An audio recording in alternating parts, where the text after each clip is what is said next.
السلام عليكم ورحمة الله وبركاته. اللهم صل على سيدنا محمد وعلى آل محمد كما صليت على سيدنا إبراهيم وعلى آل إبراهيم في العالمين إنك حميد مجيد.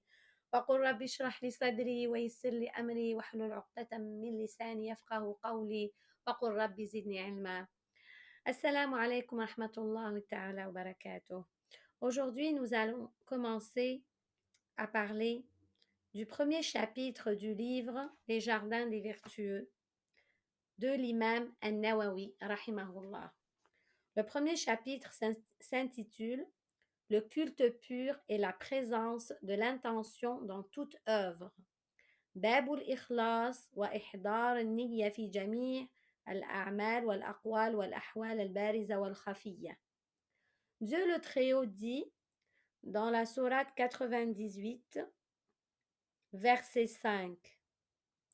Il ne leur a été commandé cependant que d'adorer Dieu, lui vouant un culte exclusif, d'accomplir la salat et de s'acquitter de la zakat.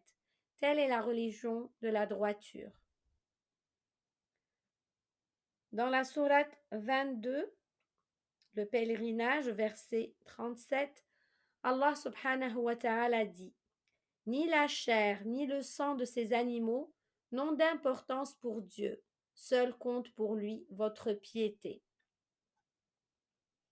Aussi, dans la sourate 3, Al-Imran, la famille d'Imran, Allah subhanahu wa ta'ala dit que vous cachiez ce qui est dans vos poitrines ou que vous le divulguiez, Dieu le sait, il connaît tout ce qui est dans les cieux et sur la terre, et il est omnipotent.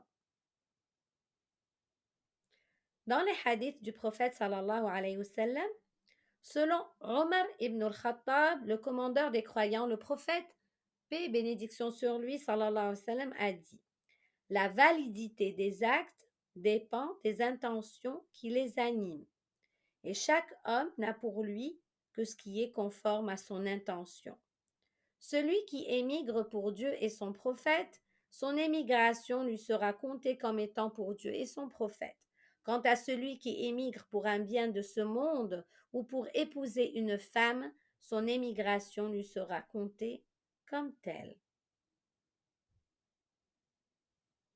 وعن أمير المؤمنين أبي حفص عمر بن الخطاب رضي الله عنه قال: سمعت رسول الله صلى الله عليه وسلم يقول: إنما الأعمال بالنيات وإنما لكل امرئ ما نوى فمن كانت هجرته إلى الله ورسوله فهجرته إلى الله ورسوله ومن كانت هجرته لدنيا يصيبها أو امرأة ينكحها فهجرته إلى ما هاجر إليه. متفق عليه. Ce qu'il faut retenir. Les circonstances d'abord du hadith. At-Tabarani rapporte selon Ibn Mas'ud les propos suivants. Il y avait un homme parmi nous qui demanda une femme en mariage du nom d'Qais. Elle refusa cependant de se marier avec lui tant qu'il n'eût accompli l'hégire. Il accomplit donc l'hégire, se maria à elle et fut appelé alors l'exilé Qais. Ibn Rajab al-Hanbali considère qu'il n'y a pas de chaîne de rapporteurs authentiques pour ce hadith. De même, Ibn Hajar affirme qu'il n'y a rien qui prouve que cette histoire soit liée à ce hadith. Concernant les enseignements liés à ce hadith, les savants sont unanimes pour affirmer que l'intention est nécessaire dans l'accomplissement de toute action. Ils divergent cependant sur la condition de cette intention pour la validité de l'action. Les Malikites, les Chaférites et les Hanbalites pensent que l'intention est une condition nécessaire aussi bien dans les actes considérés comme moyens, wasa'il, tels les ablutions al-wudu, actes cultuels, maqasid, tels la salat. Quant aux Hanafites, ils considèrent que l'intention est une condition dans les actes dits but uniquement et non dans les actes dits les moyens. Dans tous les cas, l'intention réside dans le cœur et utile, il n'est pas utile de le prononcer. La mère des croyants, Aïcha radiallahu anha, a dit, le messager de Dieu, paix et bénédiction sur lui, sallallahu alayhi wa sallam, a dit, une armée attaquera la Kaaba. Lorsqu'elle parviendra dans une région désertique, la terre l'engloutira, du premier au dernier.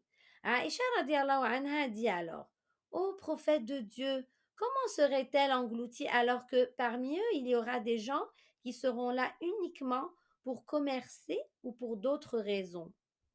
Il dit, sallallahu alayhi wa sallam, ils seront engloutis du premier au dernier et chacun sera ressuscité et jugé selon ses propres intentions. Donc, relaté par Bukhari et Muslim. Ce qu'il faut retenir. Dans de nombreux hadiths, le prophète sallallahu alayhi wa sallam nous donne des informations concernant le monde de l'invisible, al-ghaib. Il faut croire en la véracité de ces informations car le prophète Mohammed sallallahu alayhi wa sallam ne parle pas en vain et il possède un savoir qui lui vient directement de Dieu. En outre, ce hadith nous met en garde contre la compagnie des injustes et des pervers et nous incite à la compagnie des bons et des justes. Et surtout, il nous rappelle que tout être humain sera jugé selon ses mauvaises ou ses bonnes intentions. Aïcha rapporte ces propos du prophète sallallahu alayhi wa sallam. Il n'y a plus d'émigration après la conquête de la Mecque. Cependant, la lutte et l'intention subsistent. Donc, quand on vous appelle au combat, répondez-y. وعن عائشة رضي الله عنها قالت قال النبي صلى الله عليه وسلم لا هجرة بعد الفتح ولكن جهاد ونية وإذا استنفرتم فانفروا. Ce qu'il faut retenir, cela signifie qu'on ne s'exile plus de la Mecque car elle est dorénavant terre d'islam. Et lorsqu'une terre devient terre d'islam, Darul Islam, il n'est pas obligatoire d'émigrer vers un autre pays. L'émigration reste cependant obligatoire aux musulmans qui ne peut pratiquer sa religion là où il réside.